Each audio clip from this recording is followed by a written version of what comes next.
soon at live too long. Okay? Now, anong mangyayari kung mag-die too soon ka? Okay? Ano ang mangyayari sa pamilya mo? Okay, here. Dahil less secure ka, okay, this is you, ang iiwanan mo sa pamilya mo, dalawang iyak lang. Unang iyak, bakit mo kami iniwan? That is, mamimiss ka. Pangalawang iyak, bakit wala kang iniwan? Puro utang. Okay. More or less, sasabihin mo, hindi ka mag-iiwan ng utang. Okay, here. Here is the basic example. Dahil sa healthcare mo, ikaw yung breadwinner ng family mo, pag nawala lahat yan sa'yo, okay, hahanap ng paraan yung pamilya mo. Mangungutang yan para ipagamot ka. To the max. Okay? Now, sa pagpangungutang nila, hindi ka rin nakayanan na wala kang bigla. Anong iniwan mo sa pamilya mo? Utang. Correct? Now, ang utang na yon, buti ikaw hindi mo na maririnig yung maniningil. Gaano mo kamahal ang pamilya mo kung iiwanan mo ng utang? So, yun ang dapat nating isipin sa ngayon habang meron pa tayo. Okay? Here. Habang may edad bata ka pa, kumikita ka, okay? So, you need to build, to decrease your responsibility. Na pag tumanda tayo, hindi na natin yan magiging responsibilidad. Lalo na kung magulang ka, responsibilidad mo mga anak mo. So, of course, magpapaaral tayo, sasagutin natin lahat yan. Pero sana pagtanda natin, sarili na lang natin ang isipin natin. Huwag na yung isama pa yung mga apo-apo sa tuhod. Kasi hindi mo na yun kakayanin. Now, habang bata ka pa, wala ka pang savings, paano na para tumanda ka, magkakaroon ka nito? Okay, here. Since eto ka, okay, wala kang healthcare. Ngayon, kung ayaw mo magiging back to zero, okay, you need to discipline yourself to save. Discipline yourself to save lang po. Okay? How? You need to pay yourself first. Pay yourself first. Okay? Pay yourself first. Why? Because you work hard for the money. Okay, alalahanin natin. Dalawa lang ang pamamaraan, ang klase ng income natin. Active income at saka passive income. Okay? Pag sinabi mong ang active income, ito yung we work hard for the money na siyang ginagawa natin ngayon. Okay? Now, passive income is ito yung money working hard for us. Okay? Here, pag tayo ang matatrabaho para sa pera, pag tayo nagkasakit, wala ka na rin pera. Correct? Now, mawawalan ka pa. Okay? While, pag ang pera nagtatrabaho sa atin, 24 hours, walang pahinga. Correct? So, paano tayo magkakaroon ng passive income? Okay, this is the basic example. While you're earning your active income, okay, dapat magtabi ka ng passive. Para pagdating ng panahon, may perang magtrabaho sa'yo kung hindi ka na pwedeng magtrabaho. Kasi matanda na tayo or wala na tayong lakas magtrabaho. Now, here is this famous quote from the world's richest man in the world, Bill Gates. Okay? If kilala nyo si Bill Gates, isang anak ng karpintero lang yan. Okay? Sabi niya, kung ipinanganak kang mahirap, okay, hindi mo kasalanan.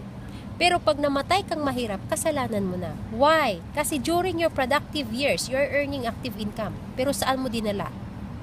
Yun ang tanong. So, kailangan talaga natin disiplinahin ang sarili natin para makapag-ipon at makahanda yung kinabukasan. Okay, here. Paano mag-ipon? Okay? Here is the financial check-up. Okay? Oh, productive formula. Annual income times 10 years. Ito po yung universal formula ng financial planning. Assuming po na meron tayong 20,000 pesos na kita every month. Okay? I-times po natin yan ng 12. Ito po yun kasi annual. Meron po yung sagot na 240,000 pesos per year.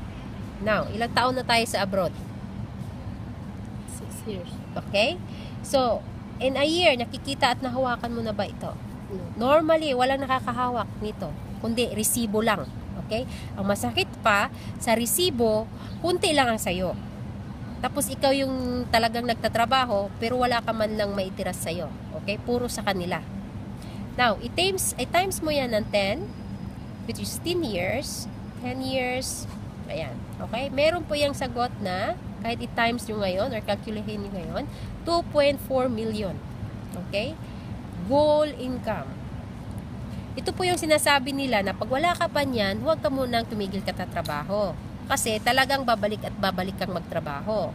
Now, i-times po natin yan sa 10%. Pag ilagak natin yan sa mutual fund, okay, mutual fund na po ito, na meron siyang interest na 10%, meron po yung sagot na 240,000 per year. Tubo lang po ng pera natin yan. Tubo lang po ng 2.4 million. Now, since per year yan, i-divide natin siya ng 12 as in annual, meron po yung sagot na 20,000 per month. Okay. Income replacement. Na kahit nakaupo ka na, meron ka pa rin kita na 20,000 as is habang nagtatrabaho ka, pero ang capital po andyan pa. Tubo lang po ng pera natin yan. Okay? So, this strategy is mahirap. Disiplina lang po talaga.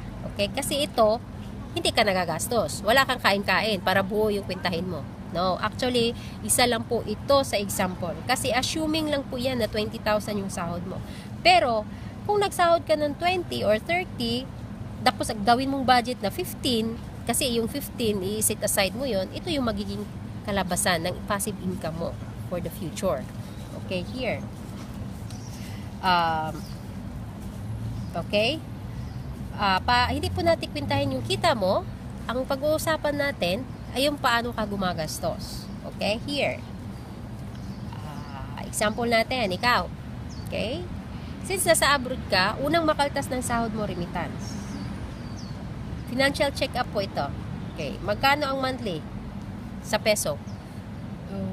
10,000. Okay. Ang 10,000 po, Hong Kong rate. Okay, pesos. Depende po sa rate. Meron po ito, Hong Kong dollar. Meron po itong mga 19. Okay? 19 Hong Kong dollar. Since nandito ka sa Hong Kong, or saang bansa ka man, okay, ang unang makaltas sa tira sa'yo, load. Mahal natin ang pamilya natin. So, since nasa Hong Kong yung ni-interview natin, so, magkano yung load mo per month? So, 100 100. lang? May kit minsan. Okay. 150. Okay, assuming na 150. Kasi pag nag-budget po tayo, pagdating ng sahod, pag gumawa po tayo ng ganito, maximum po iba gagawin natin. Okay? So, load, kasama na ba internet niyan? Yes. Okay. Allowance. Magkano pong allowance natin weekly? Gawin na nating monthly? At least 400. Okay, 400. Personal po. Shampoo, lotion, pampaganda, lalo pag babae. Okay? So, 300. Okay, 300. Okay, shopping, kasama na ba? Kasama. Okay, kasi pag-iikot meron. Pag may utang po, kailangan isama sa budget. Assuming may utang o wala. Meron. Okay. Assuming na may utang ka na just bank loans, yung mga binabayaran mo monthly, okay? 1,000. Okay, may 1,000 ka. Assuming lang yan, okay? So, yan na all in all. Okay, i-add natin yan. 1,000, 1,700, 1,800, 1,850. 1,850 Hong Kong dollars. I-add mo yung monthly remittance mo na 19. Okay, 57. Meron po siyang sagot na 3,750 Hong Kong. Magkano ang sahod? 39. 39.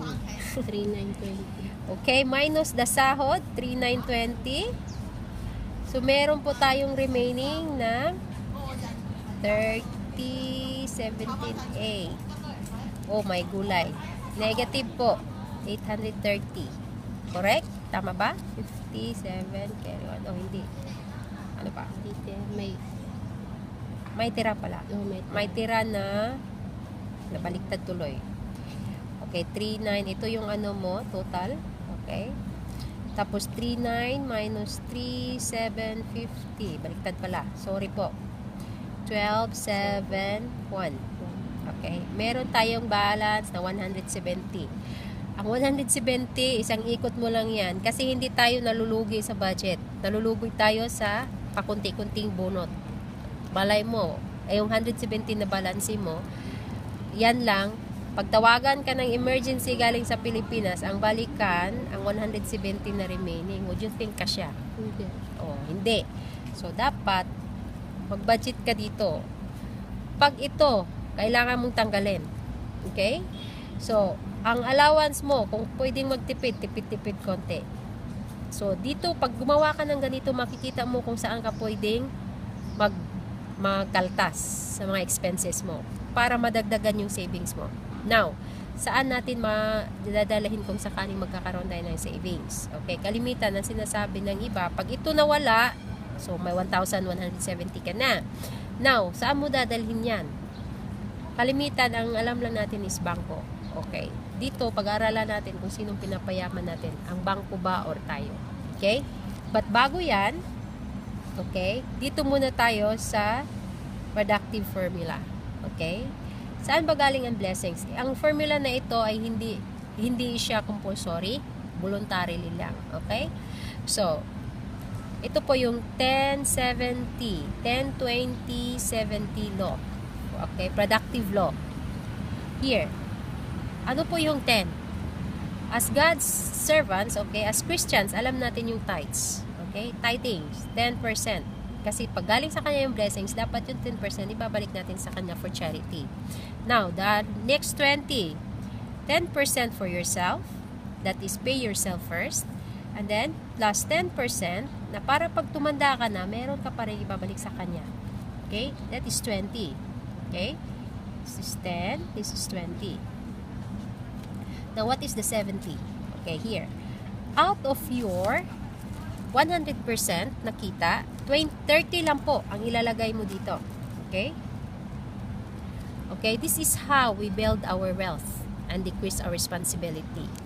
Na, dapat pala, sa pag-build natin ng financial foundation natin, dalawang linya ang sundin natin. Una, pagbagsak ng responsibility, dapat aangat yung wealth natin. So, this is it. Yung 30% dito mo ilalagay. Okay? This is a way of savings. And then the 70%, dito mo ilalagay. So, hindi lahat ibabayad mo sa sarili mo or i-build mo ng wealth mo. 30% lang. At saka, the remaining 70 is dito. Now, here. Out of 100% ng kita mo, 70% lang ang hinihingi para sa building wealth at 30% para sa building wealth at 70% para sa decreasing responsibility. Now, ano ang pipiliin mo? Sabi nila, yung 100% nga kulang. How much more yung 70? Okay, fine. Walang problema. Okay, gastusin mo yung 100% ng kita mo. Okay? Alin ang pipiliin mo? Ubusin mong gastusin yung 100% ng kita mo na wala kang itatabi para pag kailangan ng sarili mo or emergency sa Pilipinas, wala kang tatakbuhan kundi utang? Or, gagastusin mo yung 70% na in case of emergency, lalong-lalo na sa sarili mo, may babalikan kang 30. So, alin doon ang pipiliin mo? Of course, 70. Okay?